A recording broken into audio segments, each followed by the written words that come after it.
The setup for the experiment required a speaker, a Chladni plate, amplifier, power supply, and a frequency generator, and of course a plywood structure to support speaker and Chladni plate.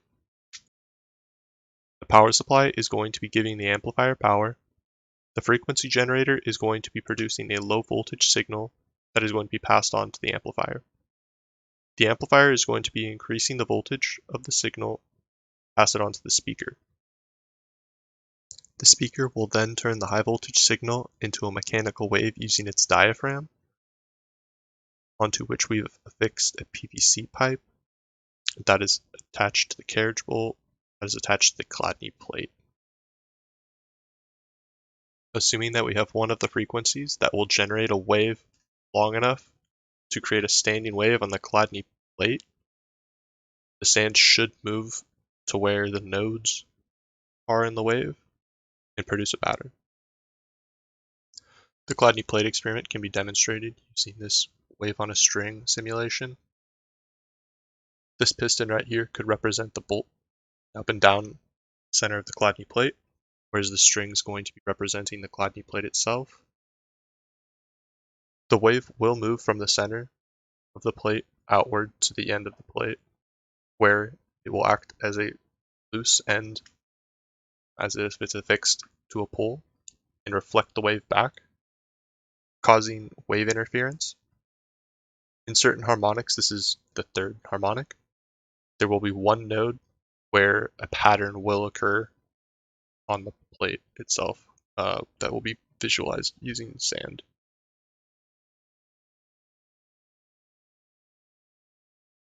It should be noted that only odd harmonics are visible on the Chladni plate and not the first harmonic, as there's no node on the first harmonic. The purpose of the Chladni plate experiment is to find harmonics on different materials and figures, as well as visualize the waves or vibrations. The reason why the Chladni plate experiment is necessary can be shown on screen, where even a simple geometric figure has waves bouncing in multiple different directions. It is tedious to calculate where these rays will collide, as well as be in phase with one another. This simulation doesn't account for the dampening effect that will be occurring during the project, because we are not under ideal scenarios, as well as the geometry of the plate that it will be using. Through the duration of the project, I used two Chladni plates, both made out of aluminum. The one on the left made out of 1/8 inch aluminum, and the one on the right made out of 0.025 inch aluminum. During the building portion of the experiment, as I was cutting the thinner plate, I managed to damage it. Me, not thinking this was a critical error, I buffed it out with a hammer, and then started the experiment. As we ran the experiments, changing the frequency from the frequency generator and looking for the harmonics of the plate, I quickly realized that I had ruined the plate. I wasn't too mad, as the patterns that were created were one of a kind. I had never seen them before on any of the Chladni plate experiments I had observed. But I was striving for perfection, and I felt like I needed to fix the plate somehow to make the uniform patterns across the plate. And with a couple bends of the plate and starting the generator back up, I quickly realized that I had ruined the plate entirely. I documented very little of this part of the project, as I felt the results were unsatisfactory. The damaged plate was switched out with a 1/8 inch piece of aluminum. After installing the new plate, some new problems arose. The modifications that were necessary for the new plate were that the bolt now needed to file down where the spacer was supporting the Chladni plate from falling over, as well as some modifications to the speaker itself, as the new weight on the speaker was slightly damaging it. After all the problems were addressed, we ran with the experiment. The next section of the video is the documentation that we have of the experiment. Please lower your headphones or speakers.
The last harmonic that was found was the last one that we wanted to find, as we could barely produce a strong enough wave to form a pattern with that one. Our bottleneck was our power supply at the end, but we felt no need to go any further as we had accomplished our goal. The last harmonic that we found was the last one that we were going to find, as our speaker was not going to be able to produce a strong enough wave to form another pattern. Our bottleneck was now our power supply, and I felt no need to go further with the experiment as we had accomplished what we came to do. Recommendations that I have for people trying this experiment are that you make your measurements twice on the Chladni plate and then make your final cut. It's very easy to mess up that whole experiment just because of that cut on the plate. You need to make sure that your speaker can support the Chladni plate. Make sure you just don't have it like being supported by a bolt itself. You want like a styrofoam or like end of a PVC pipe supporting it on the speaker, because you can easily puncture the speaker when driving the frequency through it. The results of my experiment may not be extremely useful to others, unless you want to know the frequency at which a 1/8 inch piece of aluminum resonates at. The most common use for this experiment is to draw younger people into physics. It's a very complex and dry field, and having these beautiful visual lines pop up through a wave is very intriguing.